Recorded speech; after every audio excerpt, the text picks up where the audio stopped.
গত মে মাসে মুন্সিগঞ্জ গিয়েছিলাম। মুন্সিগঞ্জে যাব আর মুন্সিগঞ্জ শহরটা উপভোগ করব না, ঘুরে, ঘুরে দেখব না, তা কী করে হয়? তো সারাদিনই বৃষ্টি ছিল। মুন্সিগঞ্জের এবারে যাত্রাটা মানে বৃষ্টির সাথেই কেটেছে। তারপর শেষের দিকে ২-১ টা দিন সময় পেয়েছিলাম। তারপর আমার ছোট ভাই, ছোট ভাইয়ের ওয়াইফ ও তো ওর বাচ্চাকে নিয়ে আমরা বের হয়েছিলাম একটু ডিনার করার জন্য, শহরটাকে ঘুরে, ঘুরে দেখার জন্য। তো বাইটস নামের একটা রেস্তোরাঁয় আমরা ডিনার করেছিলাম। তারপর আমরা গেলাম হচ্ছে মুন্সিগঞ্জ লঞ্চ ঘাটে। মানে কি বলবো? মুন্সিগঞ্জ লঞ্চ ঘাটটা হচ্ছে মুন্সিগঞ্জের সদরে যারা বসবাস করে তাদের একটা আবেগের নাম।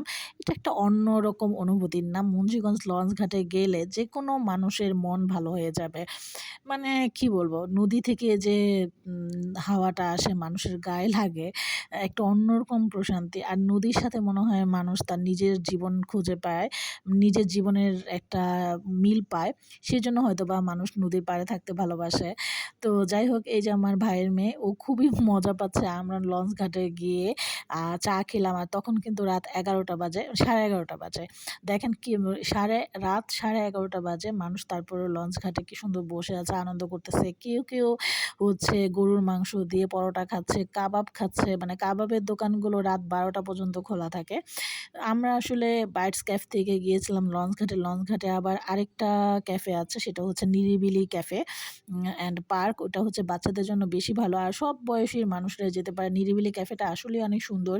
আর নিরিবিলি ক্যাফেটা শুধু ক্যাফে না, এটা হচ্ছে ধলেশ্বরী নদীর পাড়ে, তো দেখতে অনেক ভালো লাগে। আর অনেক এনজয়েবল একটা জায়গা। তারপর হচ্ছে আমরা নদীর পাড়ে দাঁড়িয়ে এই তো বরিশালের বড়, বড় জাহাজ দেখছিলাম। জাহাজের যে শেডগুলো, লাইটগুলো যখন নদীর পানিতে পড়েছে দেখতে এত ভালো লাগছিল। আর অনেক বয়সী মানুষেরা, বৃদ্ধ, আম ইয়াং যারা আছে, ছোট বাচ্চারাও কিন্তু আছে ওদের অভিভাবকদের সাথে, অনেক মানুষ। রাত 11:30 বাজে, মানে জমজমাট একটা শহর মুন্সিগঞ্জ। মনে হয় মানে দিন-রাত মনে হয় মানুষ বাইরেই থাকে আর মানুষ মনে হয় শহরটাকে উপভোগ করে। এই শহরের রাস্তায়, রাস্তায় মানুষ কখনো শূন্য হয় না। এই শহরে সবসময় মানুষজন থাকে।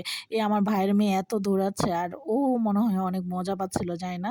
আমরা যখন নিরিবিলি ক্যাফে থেকে আবার লঞ্চ ঘাটে গেলাম, মানে ২ বার লঞ্চ ঘাটে গিয়েছি, যেহেতু লঞ্চ ঘাটের আশেপাশে ঘোরাঘুরি করছিলাম।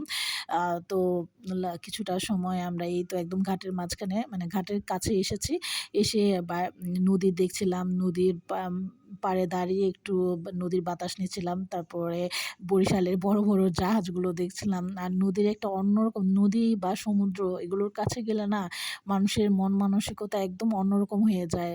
মনে হয় এই জীবনের সবকিছুই একটু আম আ মায়া, মমতা এগুলোর কারণে হয়তো আমাদের বেঁচে থাকা।